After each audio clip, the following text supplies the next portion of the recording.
saudara semua yang diberkati oleh Tuhan, puji-pujian yang sangat indah ya, di mana pernyataan dari kita itu tentunya tentang pengakuan kita bagaimana Tuhan dalam keadaan apapun juga selalu ada bersama dengan kita.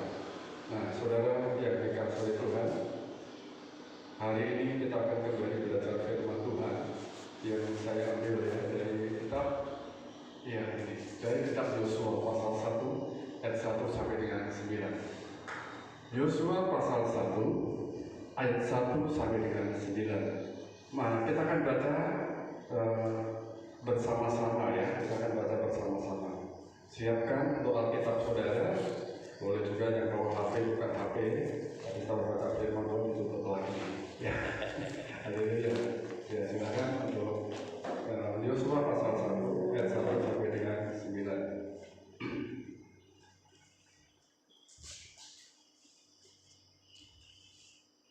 Sudah ditemukan? Puji Tuhan. Saya akan dari awal ayat 1. Sesudah Musa hamba Tuhan itu mati, berfirmanlah Tuhan kepada Yosua bin Nun abdi Musa itu demikian. 2, 3.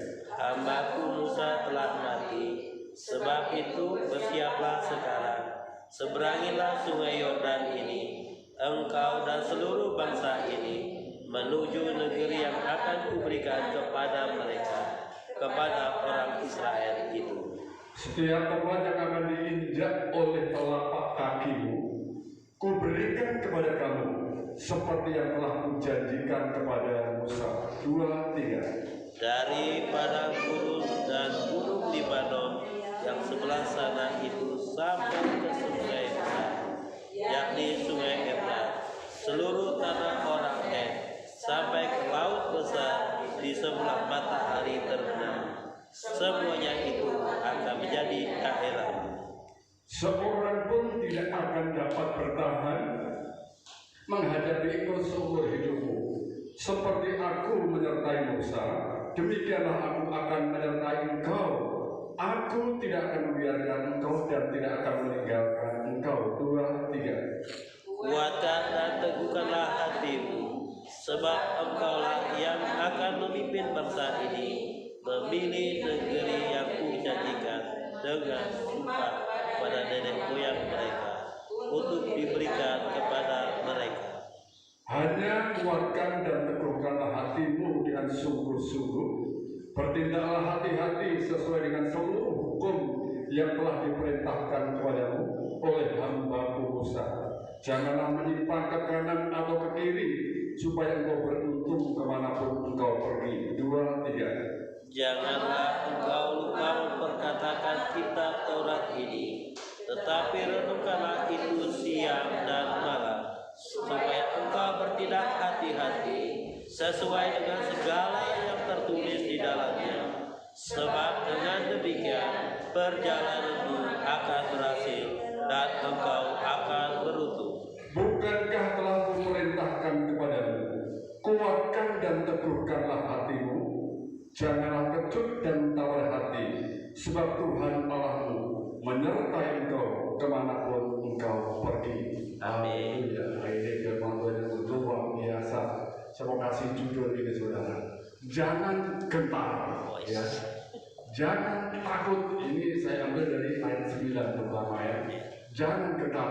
Tuhan menyuruh, Tuhan menyertai. Amin. Ya. Tuhan menyuruh, Tuhan menyertai. Gak usah khawatir, gak usah takut. Nah, begini saudara semua diberkati oleh Tuhan. Gak peduli tahun 2025 seperti apa.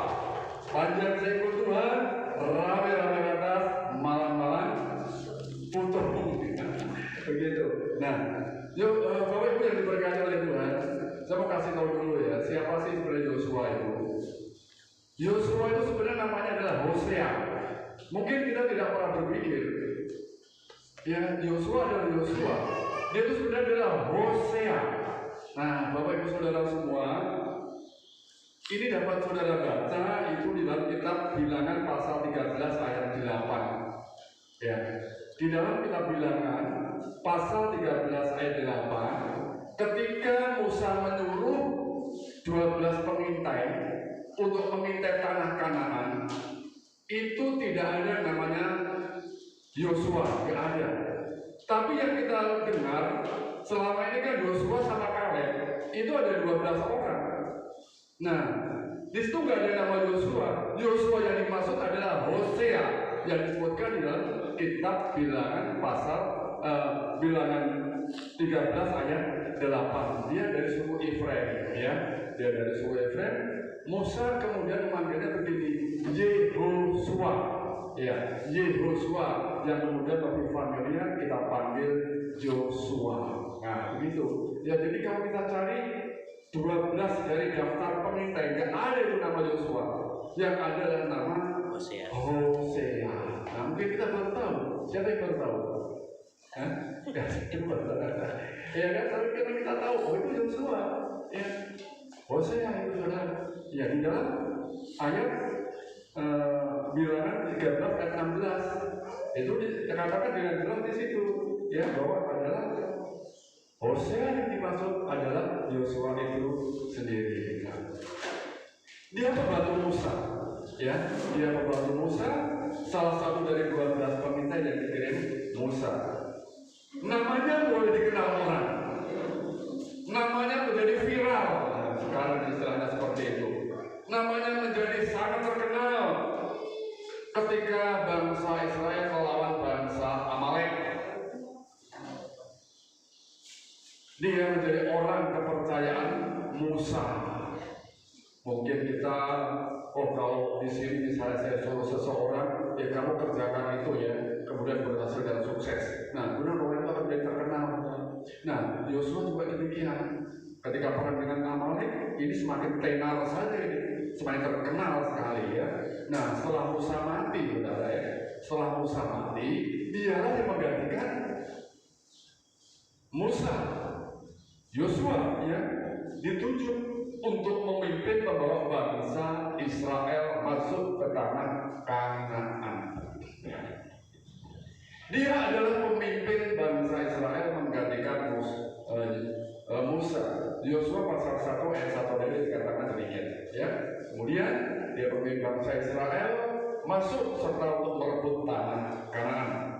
Nah ini saudara ya, sedikit sekilas tentang Yosua. Kemudian berikutnya ketika Yosua dipilih, kita bisa baca di dalam kitab Ulangan, di dalam kitab Yosua tadi pasal 1 ayat 2 sampai dengan 6. Kenapa saudara dipilih oleh Tuhan, yaitu Yosua ini? Bapak Ibu yang diberkati oleh Tuhan, Musa itu tidak diizinkan masuk ke tanah Kanaan. Gak bisa dia masuk tanah Kanaan. Kenapa? Karena Musa berdosa. Musa telah berubah kesetiaannya. Hati-hati dengan kesetiaan. Ya, hati-hati dengan kesetiaan. Gara-gara gak setia, gara-gara dia berdosa terhadap Tuhan, melanggar firman-Nya pada waktu itu, peristiwa air Meribah, Musa tidak diizinkan masuk ke tanah Kanaan. Ya. Saudara semua dikasih oleh Tuhan, Bapak Ibu Saudara bisa baca di kitab Ulangan pasal 32 ayat 51 sampai dengan 52. Nah, di dalam kitab Ulangan ini dikatakan demikian. Ya.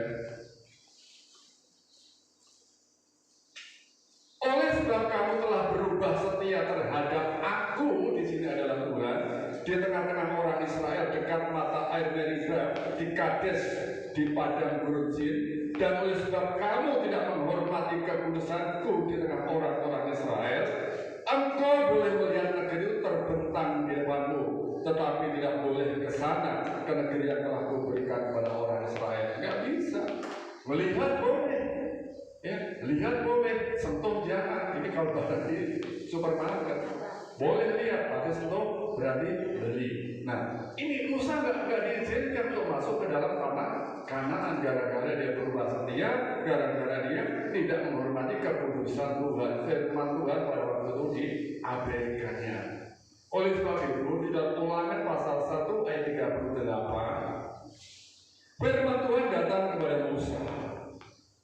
Yosua bin Nun pelayanmu itu, kata Tuhan kepada Musa, dialah yang akan masuk ke sana.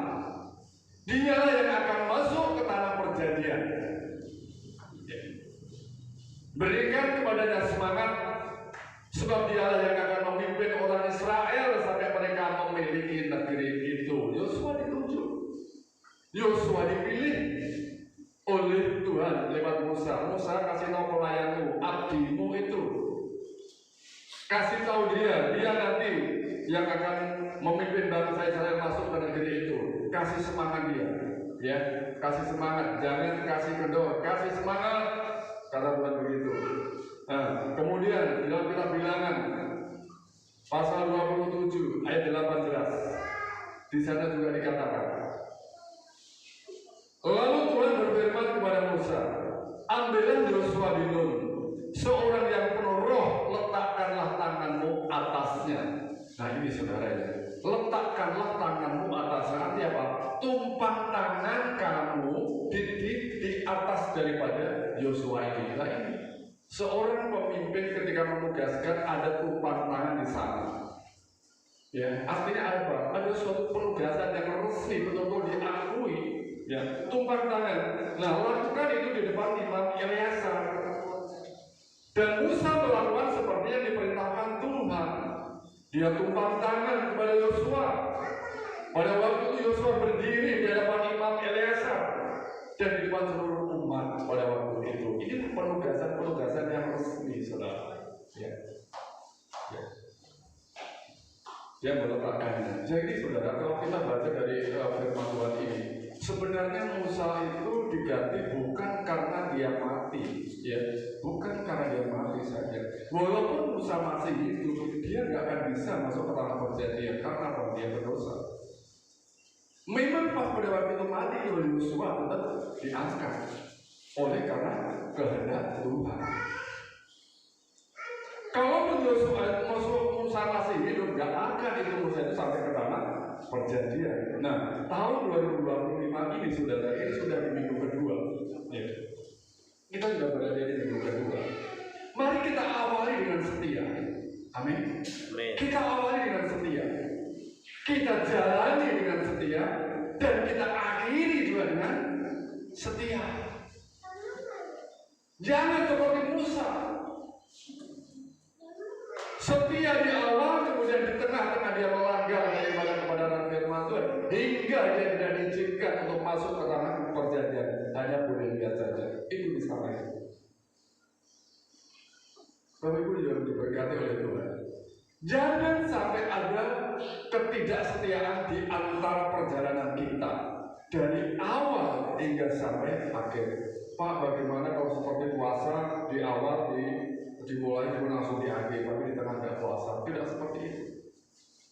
Setia itu artinya adalah tanpa henti, ya, tanpa henti, apapun yang terjadi. Ada masalah, ada tantangan, iya benar.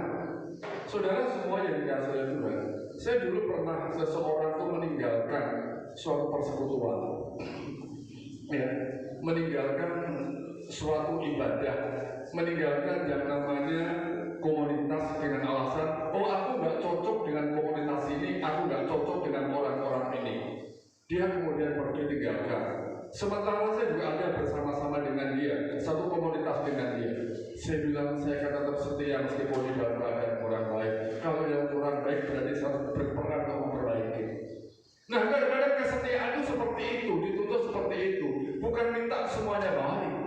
Yosua menjadi orang yang setia itu penuh tantangan, ya, tidak langsung lulus begitu saja.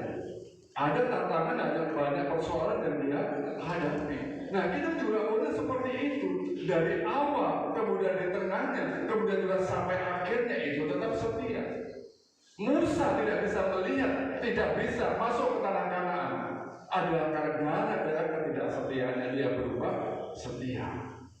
Nah, Bapak Ibu yang diberkati oleh Tuhan, inilah yang menjadi latar belakang daripada Yosua diangkat menjadi pemimpin daripada bangsa Israel setelah Musa mati. Lalu bagaimana keadaan bangsa Israel itu sendiri? Kita akan lihat saudara.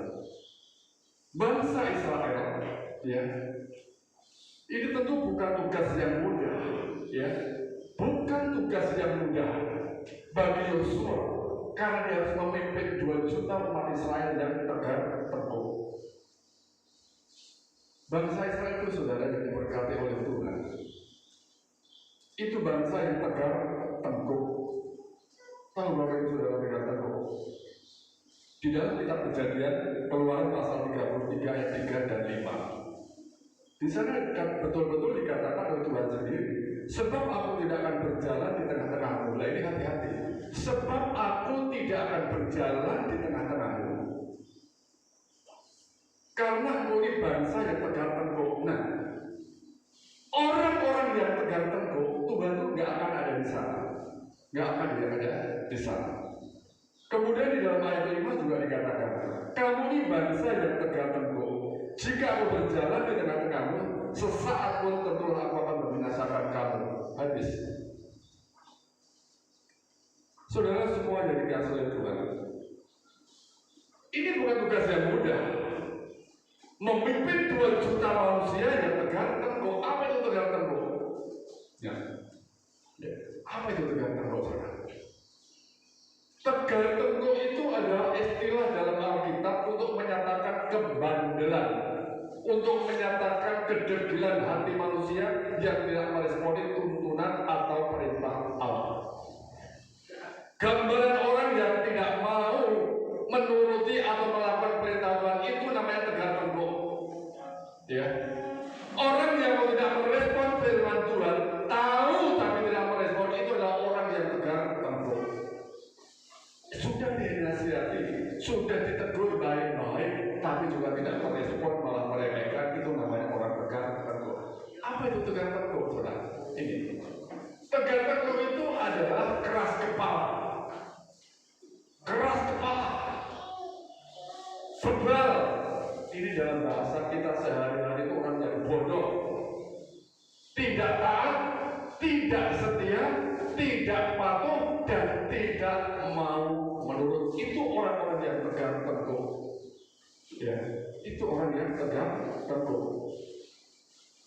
Bayangkan saudara, menghadapi 2 juta manusia yang tegar tengkuk, kurang lebihnya seperti itu.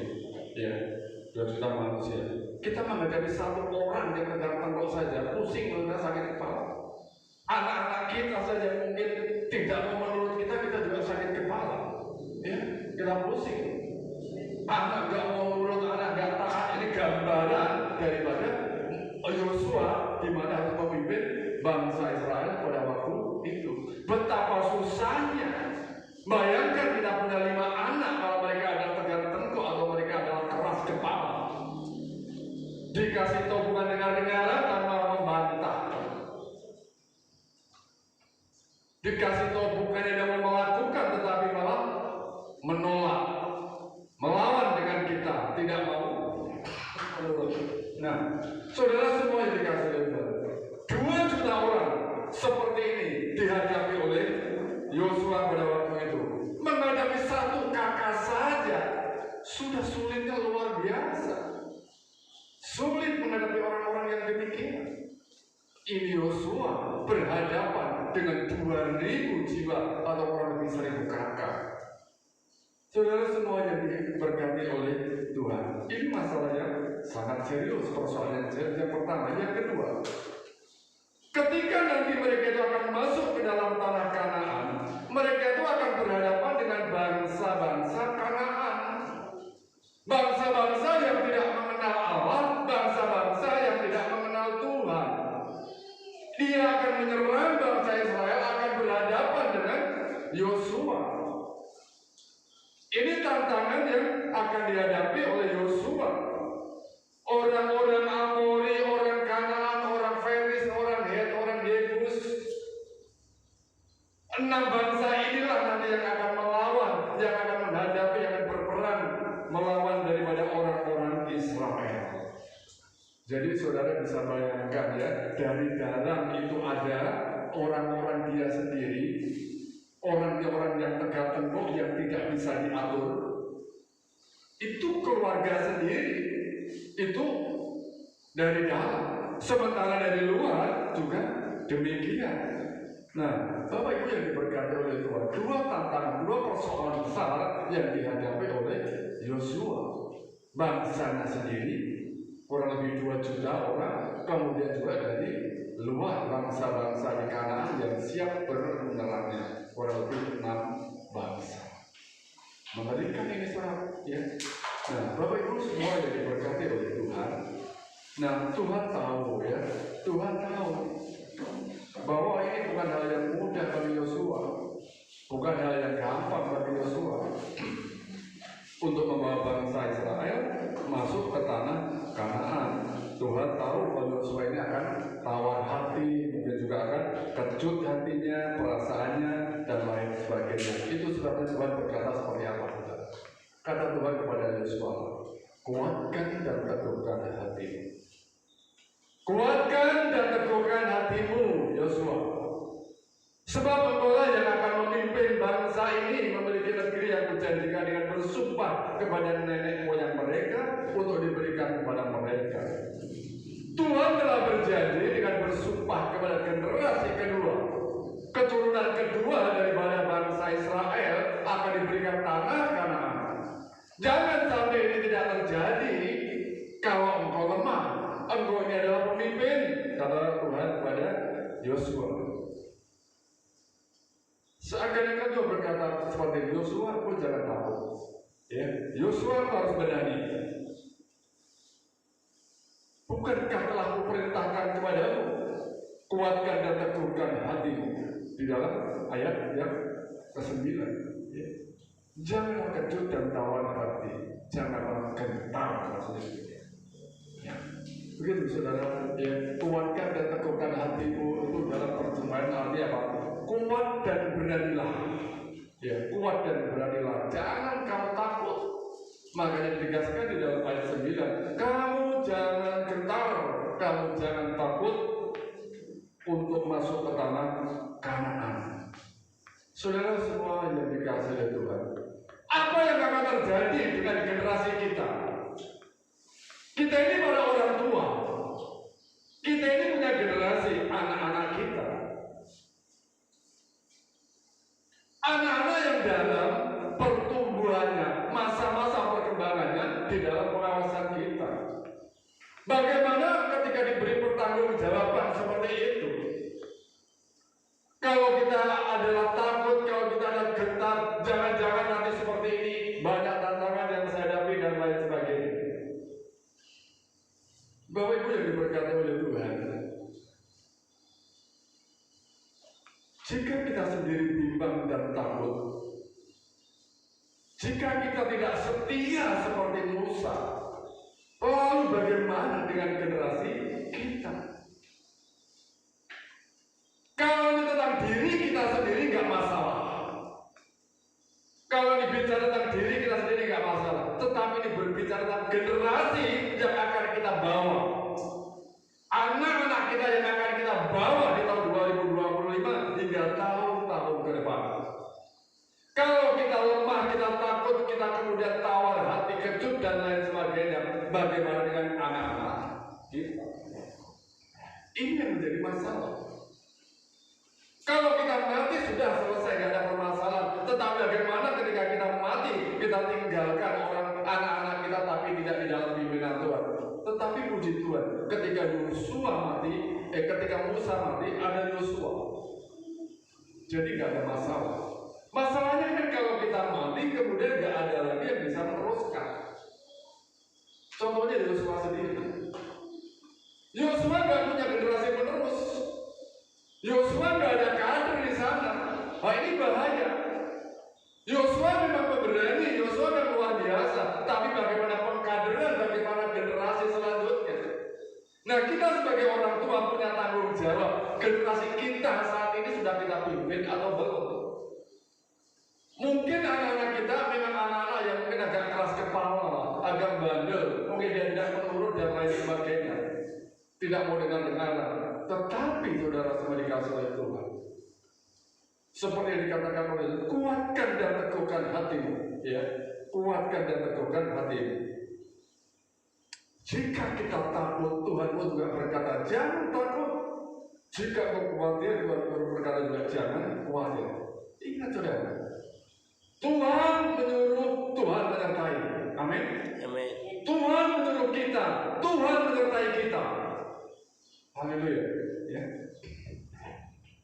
Nah, perhatikan di dalam kitab Yosua pasal 1 ayat 5. Nah, bahkan di dalam ayat 3, saudara, sekali lagi saya mau baca ulang di dalam Yosua pasal 1 ayat 3. Setiap tempat yang akan diinjak oleh telapak kakimu, setiap tempat, setiap tanah yang diinjak oleh telapak kakimu, kuberikan kepada kamu, seperti yang telah kujanjikan kepada Musa. Artinya begini, kemanapun engkau pergi, kemanapun engkau melangkah, itu adalah akan kuberikan kepada kamu.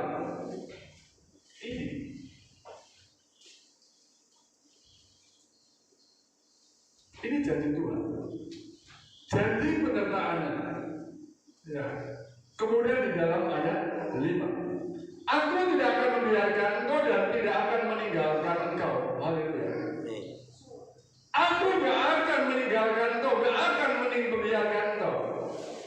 Nah ini saudara, dimanapun kita pergi, mau ke Pangalangun berangkat, mau ke Palangkaraya, mau ke Sambit berangkat. Karena apa? Dimana engkau menginjak tanah itu Tuhan ada bersama dengan engkau. Ini saudara. Kalau kita yakin begini saudara, kenapa kita begitu takut? Ya, kalau kita ingat akan penyertaan seperti ini, kenapa kita gentar, kenapa kita lemah, kenapa kita mesti khawatir? Gak ada dalil, gak ada alasan untuk kita takut, gak ada alasan untuk kita khawatir. Sekali lagi diulangi di dalam ayat 9. Tuhan Allahmu menyertai engkau kemanapun engkau pergi. Nah, kemanapun kita pergi, Tuhan ada di sana. Mau ke Jakarta, Tuhan ada di sana. Karena apa? Ini Tuhan sudah janji. Kalau Tuhan sudah memilih, Tuhan menyertai. Tuhan suruh, Tuhan pasti menyertai. Ketika Tuhan memilih kita, ketika Tuhan memberikan tanggung jawab kepada kita, sebenarnya Tuhan itu juga tahu kalau kita itu takut. Tahu kalau kita itu lemah, tahu kalau kita itu insecurity, tahu kita itu istilahnya khawatir dan lain sebagainya. Tetapi Dia Tuhan yang tidak membiarkan kita berjalan seorang diri. Haleluya. Dia tidak akan membiarkan kita seorang diri. Ya. Nah ini saudara yang dikasih oleh Tuhan. Dia menyuruh kita, tetapi Dia juga menyertai kita. Contohnya begini saudara. Saya menyuruh istri saya, tolong ke SP ya, tolong beli buku di SP ya. Jawab istri saya, oke Pak, siap. Saya berangkat ke SP. Nah saat istri saya berangkat mau beli buku, saya ikut gitu. Jadi saya dulu bukan saya ada di rumah, saya suruh istri saya sertai juga, gitu, ya. Mau beli buku ya? Siap. Berangkat. Saya tahu istri saya berangkat. Karena dia berangkat, pun ikut, saya juga ikut. Dan begitu, saudara. Nah, Tuhan itu menyuruh juga demikian, ya. Demikian, ya. Istri saya berangkat, saya suruh, saya pun ikut berangkat. Kenapa? Dalam hal ini, bukan saya tidak percaya kepada istri saya. Jangan-jangan duit yang saya kasih bukan diberikan buku, tapi diberikan cat kuku. Tidak seperti itu. Tapi adalah apa? Karena aku mengasihi. Jangan-jangan nanti di jalan ada sesuatu. Nah ini loh disertai. Nah Tuhan seperti itu. Tuhan meminta kepada Yosua, kamu pimpin bangsa Israel, kamu pimpin 2 juta manusia yang tegar tekuk yang dablok ini, tapi jangan khawatir, aku menyertai kamu. Saya suruh istri saya ikut. Kemarin Pak ke Padang, dia ikut. Nah itu saudara, dia menyuruh, tapi dia juga ikut. Nah itu Tuhan. Hebatnya seperti itu saudara. Dia menyuruh, dia nggak tinggalkan. Dia suruh. Kalau misalnya saya suruh mah berangkat ya ke SP, kalau saya duduk manis itu kan juga kurang ajar juga, begitu ya. Jadi kalau saya duduk manis itu kan nggak apa. Perjalanan kan bayangkan saudara betapa bahayanya kan. Kalau seorang SP-nya. Tuhan tahu ini dalam keadaan bahaya. Tuhan tahu, ya, saya tahu saya itu takut, sebenarnya nggak berani. Tapi karena dia percaya bahwa kalau saya menyuruh, saya paling menyertai, itu sebabnya dia gerakan. Saya antar kalau pakai motor itu. Nah, itu Tuhan. Tuhan yang hebat, yang baik itu, dia suruh kita, dia sertai kita. Demikianlah dia menyertai Yosua. Makanya kalau saya tanya, pantas nggak saya takut seperti itu? Ya, nggak perlu takut lagi, ngapain takut? Kan saya yang suruh, saya disertai. Ada masalah, saya juga yang bertanggung jawab di sana. Tuhan kita Tuhan seperti itu, Bapak Ibu. Nah sekarang kan begini pertanyaannya, Tuhan suruh apa sih di tahun 2020 kepada kita? Coba bertanya kepada diri kita sendiri, Tuhan suruh apa? Untuk hari ke depan, mulai inilah sampai ke depannya, Tuhan suruh apa? Ya. Adakah kalau ada rasa ketakutan? Percaya nggak pada penyertaannya seperti yang dilakukan kepada Musa? Tuhan berkata, aku menyertai engkau Yosua, seperti aku menyertai Musa. Firman yang sama datang kepada kita. Aku menyertai engkau, Marti, Pak Ali dan juga saudara-saudara semuanya. Aku menyuruh engkau, aku menyertai engkau. Sama. Tuhan nggak akan pilih-pilih kasih. Oleh sebab itu, Tuhan suruh apa kita di tahun 2025 dan tahun-tahun ke depan, lakukan, kerjakan, berangkat, jangan takut. Amen. Jangan takut. Meskipun bersama dengan orang-orang yang bandel dan tegak-tengok, tidak peduli, Tuhan ada bersama dengan saya. Haleluya. Tuhan ada bersama dengan kita. Itu pasti kita akan temui, akan berhadapan dengan orang-orang yang seperti itu. Disuruh apa kita tahun 2025? Jangan mati pekerjaan Tuhan ya, bukan disuruh bekerja iyalah, tapi pekerjaan Tuhan seperti apa? Ya, pekerjaan Tuhan seperti apa? Coba sebab itu Bapak Ibu yang diberkati oleh Tuhan. Yang kedua apa? Ini saja. Tadi ya, Tuhan Allah menyertai kau. 2 kali Tuhan berkata, 3 kali bahkan dalam ayat 3. Manapun setiap kaki melangkah, Tuhan kamu melangkah 1 langkah, ketika dia tapak demi tapak dia menyertai kita. Selanjutnya, respon firman Tuhan atau perintah Tuhan. Apa saudara? Yang kedua, bertindaklah, hati-hati, lakukan untuk bisa berhasil, untuk bisa beruntung dikatakan hanya jika kita melakukannya dengan sesuai perintah. Lakukan sesuai perintah. Lakukan sesuai dengan apa yang sudah ditentukan. Jangan suka-suka.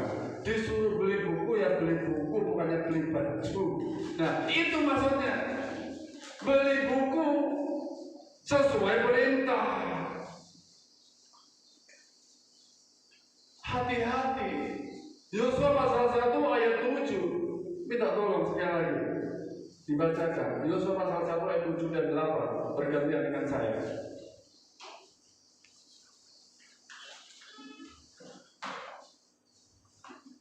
Ini kita merespon daripada perintah ya, merespon daripada firman Tuhan. Ya silakan. Yosua pasal 1 ayat 7. Hanya kuatkan dan teguhkanlah hatimu dengan sungguh-sungguh. Bertindaklah hati-hati sesuai dengan seluruh hukum yang telah diperintahkan kepadamu oleh hamba-Ku Musa. Janganlah menyimpang ke kanan atau ke kiri, supaya engkau beruntung. Nah, saudara, jangan menyimpang.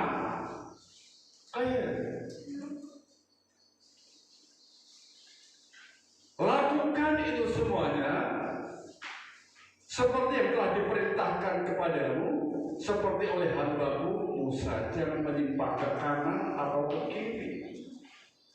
Ayat 8, janganlah kau lupa memperkatakan kitab Taurat ini, tetapi renungkanlah itu siang dan malam, supaya kau bertindak hati-hati sesuai dengan segala yang tertulis di dalamnya.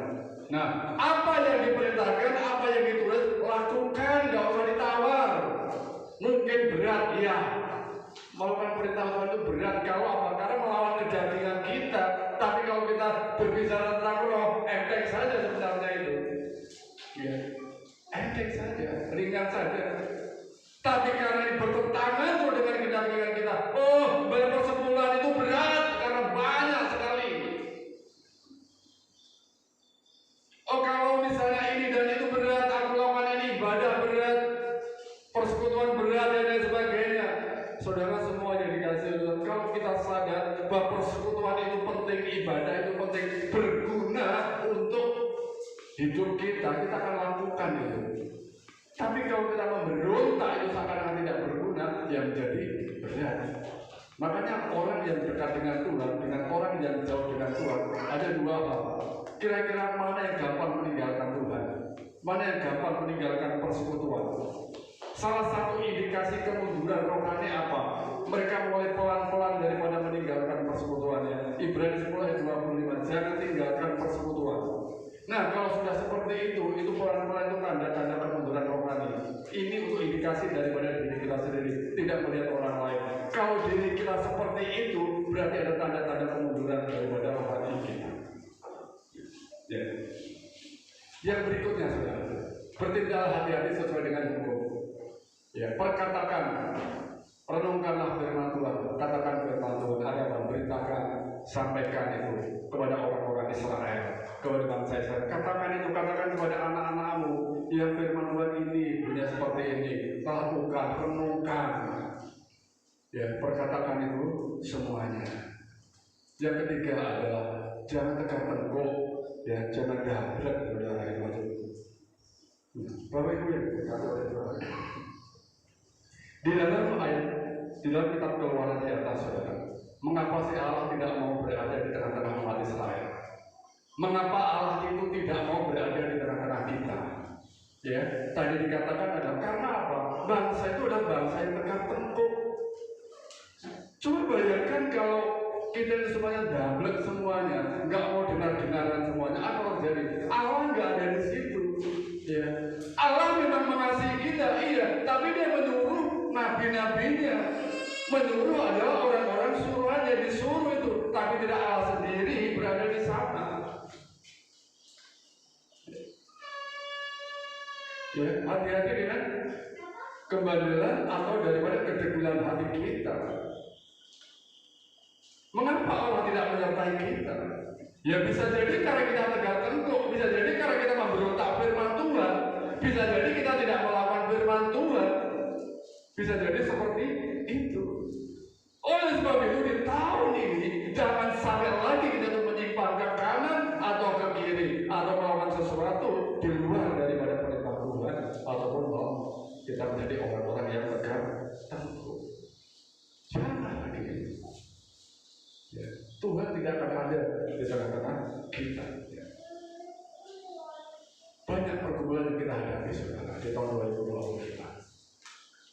Banyak pergumulan kita nggak tahu, tetapi kita masih punya tugas di dalam pelayanan pekerjaan Tuhan. Kita punya tugas di dalam anak-anak kita. Anak itu kok belum sungguh-sungguh, ya, pasangan hidup kok belum sungguh-sungguh. Ini kan juga pergumulan. Ini kan juga tantangan daripada kita. Ya, persoalan-persoalan kita jangan dianggap itu baik-baik saja. Kalau kita tidak menganggap itu masalah, kita tidak akan melakukan suatu apapun.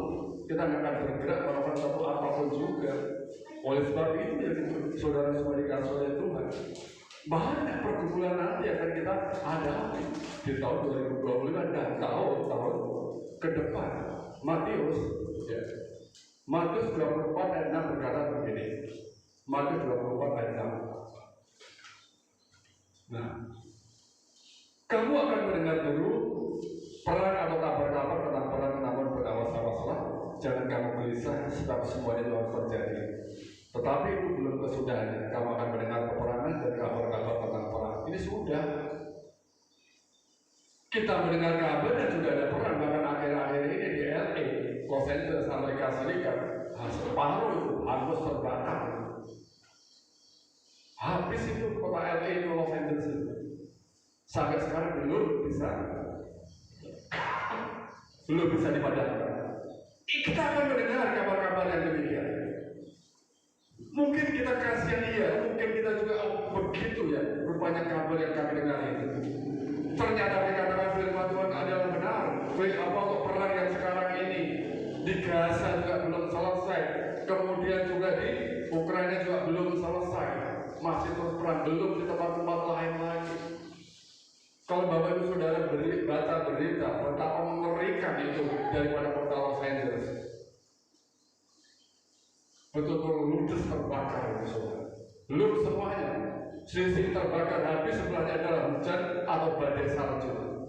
Nah, kita akan mendengar hal-hal yang demikian. Kita akan hadapi hal-hal yang demikian. Mungkin kita akan menghadapi badai, kita akan menghadapi tobat seperti ujian tadi. Tapi jangan pernah takut. Amin. Karena Allah Tuhan ada bersama dengan kita. Kita akan mendengar isu-isu itu, ya.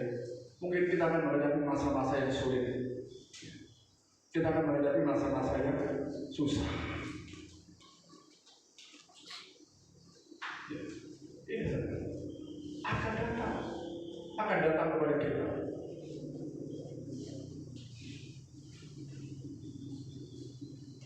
Kita tidak bisa tahu, saudara. Mungkin bukan perjalanan yang mudah di tahun 2025 ini. Mungkin malah akan bertambah tantangan, bertambah persoalan, bertambah banyak, bertambah sulit. Terlebih kita menjalani sebagai anak-anak Tuhan semakin berat, semakin sulit. Tetapi saya mau katakan sekali lagi, saudara, katakan kalau saya, ketika menghadapi kesulitan itu tandanya aku adalah dipakai oleh Tuhan. Ya. Ketika aku menghadapi persoalan, tandanya aku dipakai oleh Tuhan. Kalau kau tidak pernah menghadapi masalah, bertanyalah, jangan-jangan Tuhan tidak memakai saudara dan memakai kita. Saya hanya ingin menguatkan saudara berkata demikian. Dan Tuhan memang demikian. Masa-masa sulit itu adalah tantangan bagi kita. Itu pasti akan terjadi. Menjalani sebagai anak-anak itu tidak mudah, tidak gampang. Kita akan bertemu dengan orang-orang yang mengasihi kita dan orang-orang yang membenci kita. Itu pasti. Ada orang yang mengasihi kita, ada orang yang membenci kita. Betul nggak? Berapa kali Pak Ali itu sering bercerita dibaca orang. Kalau orang membaca orang itu senang apa enggak dengan Pak Ali? Ya Pak Ali nggak senang kan? Pak, aku mengasihi kamu ya Pak, tak baca. Nah, kan nggak seperti itu. Ya. Kita akan ditemukan orang-orang yang mengasihi kita maupun orang-orang yang tidak mengasihi kita atau orang-orang yang membenci kita. Kita tidak bisa berharap semua orang mengasihi kita. Harapan kita memang seperti itu, tetapi yang akan terjadi adalah semua orang pasti ada yang tidak menyukai kita. Terutama dalam hal pelayanan. Belum tentu, saudara, orang yang bekerja di ladangnya Tuhan, pelayanan itu orang langsung senang, itu belum tentu. Oh, ini sudah pelayanan orang senang, belum tentu. Banyak orang yang tidak senang dengan pelayanan. Tapi apapun itu saudara semuanya, kembalilah kepada firman Tuhan. Sulit menjalani peran sebagai anak-anak Tuhan.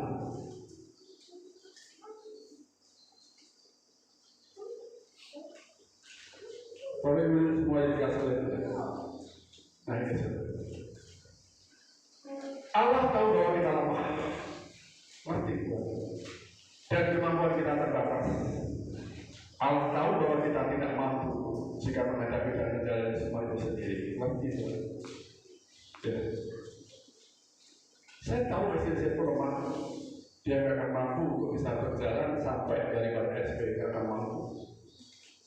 Itu sebabnya tidak akan saya biarkan kalau beli buku saja SP berjalan sendiri seperti itu. Nah Tuhan tahu. Ya. Sesulit apapun yang kita hadapi, tetaplah berusaha dan melangkah. Ya. Tidak ada. Tuhan ada bersama, Tuhan melangkah bersama kita. Jangan saja. Istri saya juga yakin. Dia boleh berjalan saja. Karena apa? Saya ada di samping, saya ada bersama dengan dia. Nah, Tuhan kita seperti itu. Apapun sesulit apapun, tetap saja melangkah, tetap saja lakukan. Tuhan tadi ada bersama dengan kita. Jejak-jejak kakinya, saudara, memang tidak kelihatan. Ya. Nah, jejak kaki-kaki Tuhan memang tidak kelihatan. Seperti jejak kaki kita di tanah. Kan tidak nampak. Jejak kaki tidak nampak ya. Tetapi tanda-tanda jejak-jejak kaki Tuhan, penyertaannya nampak dalam setiap keberhasilan kecil yang kita peroleh setiap hari. Kalau hari ini kita berhasil, kemarin berhasil, itu tandanya Tuhan ada bersama dengan kita. Jangan merasa itu adalah kekuatan saya sendiri tanpa Tuhan, kekuatan, kesehatan, uang, harta, kekayaan itu nggak ada, nggak akan bisa memampukan kita menjalani hidup ini, menyelamatkan kita nggak ada jika nggak ada pertolongan Tuhan. Ya. Jejak-jejak kakinya nggak kelihatan, tetapi tanda-tandanya kita rasakan. Keberhasilan demi keberhasilan kita dapatkan. Kesuksesan demi kesuksesan kita dapatkan. Itu semuanya karena Tuhan. Itulah jejak-jejak penyertaannya daripada kita. Oleh sebab itu, saudara semua dikasih oleh Tuhan, mari kita awali, saudara. Demikian. Resolusi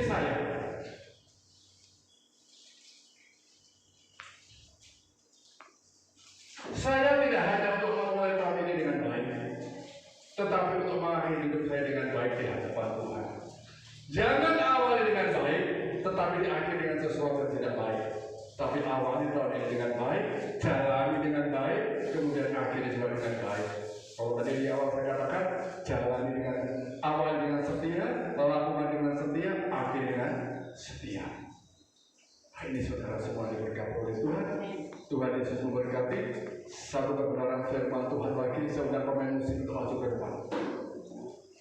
Saya minta tolong Pak Hakim permainkan kita, Pak. Haleluya. Ya, satu firman Tuhan lagi, saudara, yang saya mau sampaikan kepada Bapak Ibu saudara semua dikasih oleh Tuhan. Sebelum kita menaikkan suatu pujian, ya, Yesus memegang dengan tangan kanan. Firman Tuhan di dalam kitab Yesaya pasal 41 ayat 10. Janganlah takut, sebab aku menyertai engkau. Janganlah bimbang, sebab aku ini Allahmu. Aku akan menyertai, aku akan meneguhkan, bahkan akan menolong engkau. Aku akan memegang engkau dengan tangan kananku yang membawa kemenangan. Haleluya. Ini saudara semua dikasih oleh Tuhan, ya. Jadi jangan khawatir lagi, jangan takut lagi. Disuruh Tuhan, pekerjaan Tuhan lakukan, ya. Jangan pernah lagi. Kita akan satu pujian. Aku tidak takut.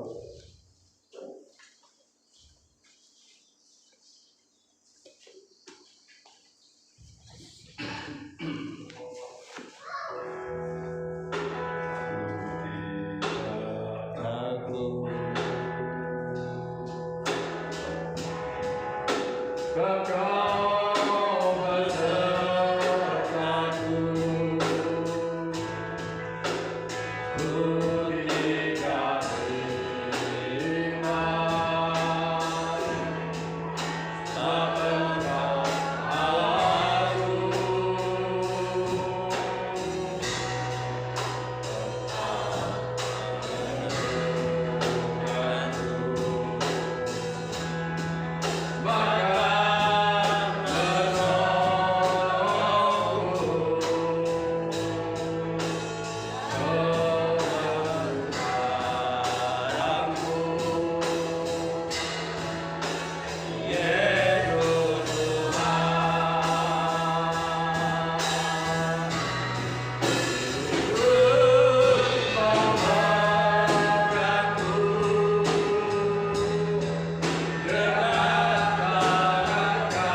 Amin Tuhan.